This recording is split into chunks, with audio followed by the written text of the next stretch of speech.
मेरे YouTube channel में आपका स्वागत है। कृपया वीडियो को लाइक करें और चैनल को सब्सक्राइब करें। धन्यवाद। बौद्ध धर्म और अन्य धर्मों का तुलनात्मक अध्ययन। बौद्ध धर्म एक प्राचीन धर्म है। बौद्ध धर्म का उत्पत्ति भारत में हुआ था और यह धर्म बौद्ध धर्म के संस्थापक गौतम बुद्ध के जीवन और उनके दिए गए उपदेशों पर आधारित है। बौद्ध धर्म की स्थापना लगभग 2500 वर्ष पहले हुई थी। बौद्ध धर्म के अनुयायी बौद्ध धर्म के संस्थापक गौतम बुद्ध के उपदेशों का पालन करते हैं। बौद्ध धर्म के मुख्य तत्व हैं 4 महासत्य जो उन्होंने अपने जीवन के दौरान उत्पन्न किए थे। ये 4 महासत्य हैं जन्म, जरा, रोग और मृत्यु। बौद्ध धर्म में ध्यान, समयत्व और अहिंसा को महत्व दिया जाता है। बौद्ध धर्म एक प्राचीन धर्म है जो भारतीय उपमहाद्वीप से उत्पन्न हुआ और फिर विश्व में फैल गया। इसका अध्ययन करने के लिए बहुत सारे अनुसंधान और अध्ययन हुए हैं। इस धर्म का मूल उद्देश्य दुख से मुक्ति और शांति की प्राप्ति है। बौद्ध धर्म के अनुयायी बुद्ध को गौतम बुद्ध के रूप में भी जानते हैं। बौद्ध धर्म के अनुयायी मानते हैं कि दुख का कारण आसक्ति और अविद्या है। इसलिए उनका प्रयास होता है कि वे आसक्ति और अविद्या को दूर करके मुक्ति प्राप्त करें। इसके लिए वे ध्यान और ध्यान की प्रक्रिया का उपयोग करते हैं। इसके अलावा बौद्ध धर्म में धर्मचक्र के अनुसार 8 मार्ग हैं जिन्हें अनुयायी अपनाते हैं। ये मार्ग हैं सम्मा वाचा, सही वचन, सम्मा कम्मांत, सही कर्म, सम्मा आजीविका, सही जीवन, सम्मा व्यायाम, सही प्रयास, सम्मा समाधि, सही समाधान, सम्मा संघ, सही समुदाय, सम्मा सत्ता, सही शक्ति और सम्मा समाधान, सही समाधान। बौद्ध धर्म के अलावा दुनिया में और भी कई धर्म हैं जैसे हिंदू धर्म, इस्लाम, यहूदी धर्म, ईसाई धर्म आदि। इन धर्मों में भी अपने अपने महत्वपूर्ण सिद्धांत और अद्यतन तत्व हैं। हिंदू धर्म में आत्मा का महत्व, धर्म की 4 मुख्य योग्यताएं, धर्म, अर्थ, काम, मोक्ष और गुरु शिष्य परंपरा का महत्व है। इस्लाम में एक ईश्वर के अलावा किसी और देवी या देवता की पूजा नहीं होती है और उन्हें अल्लाह के रूप में पूजा जाता है। यहूदी धर्म में भी एक ईश्वर के अलावा किसी और देवी या देवता की पूजा नहीं होती है और उन्हें यहोवा के रूप में पूजा जाता है। ईसाई धर्म में ईसा मसीह को माना जाता है जो ईश्वर का पुत्र है। इन धर्मों के बीच कई सामान्य और विशेषताएं हैं। एक आम सामान्यता यह है कि सभी धर्मों में अच्छे कर्म करने की बात की गई है।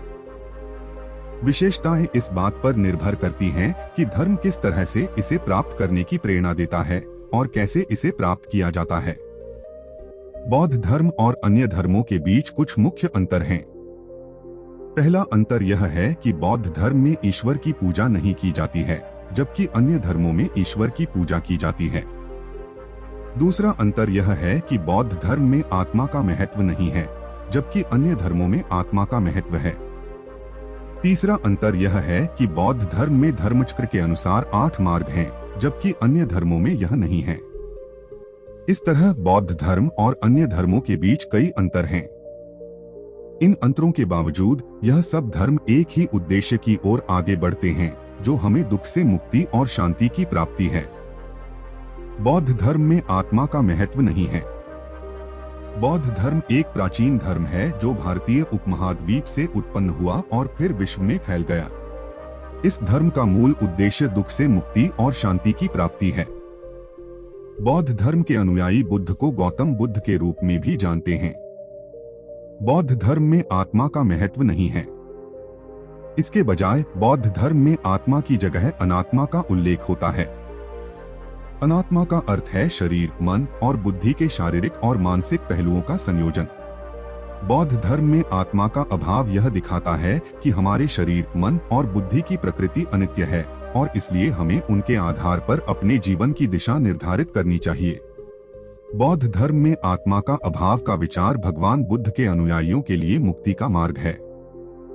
बुद्ध ने आत्मा की अस्तित्व को नकारा और अनात्मा का स्वरूप बताया।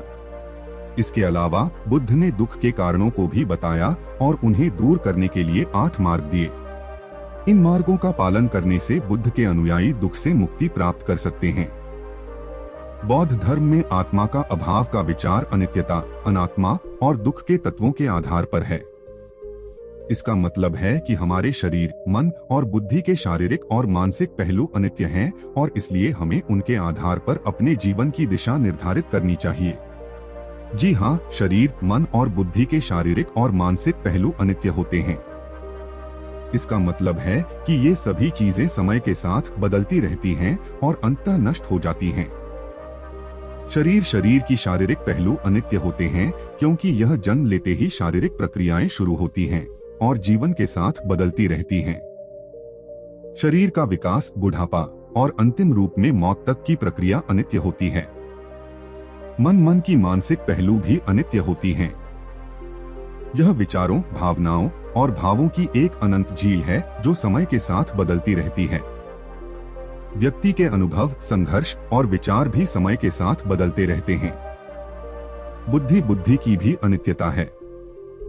यह विचारों, निर्णयों और ज्ञान की एक प्रक्रिया है जो समय के साथ बदलती रहती है।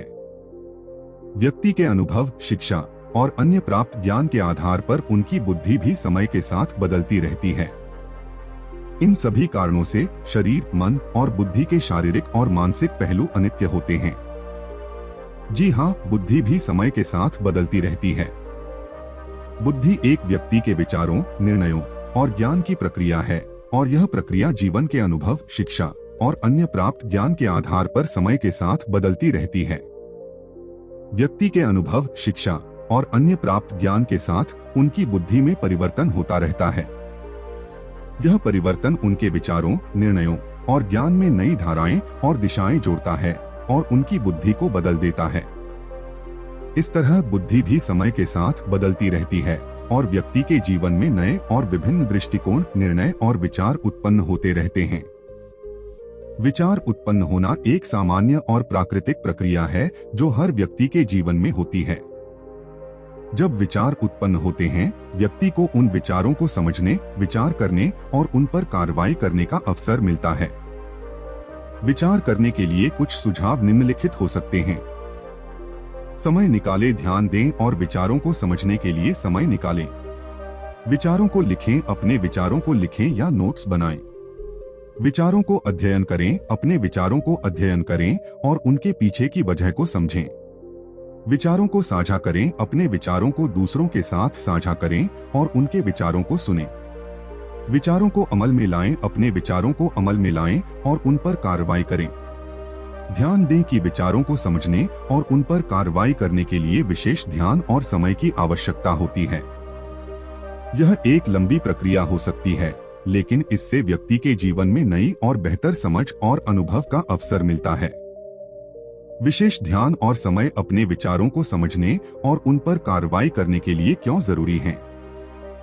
विचारों का एक महत्वपूर्ण भाग होने के बावजूद हम अक्सर अपने विचारों को गंभीरता से नहीं लेते हैं।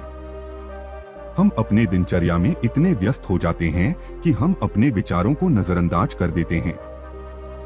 लेकिन विचारों को समझने और उन पर कार्रवाई करने के लिए विशेष ध्यान और समय देना अत्यंत महत्वपूर्ण होता है। विशेष ध्यान एक ऐसी क्रिया है जिसमें हम अपने मन को एक विशेष विषय पर लगाते हैं। ध्यान देने से हमारा मन उस विषय पर एकाग्र होता है और हम उसे गहराई से समझ पाते हैं। विशेष समय देना भी विचारों को समझने और उन पर कार्रवाई करने के लिए बहुत महत्वपूर्ण है।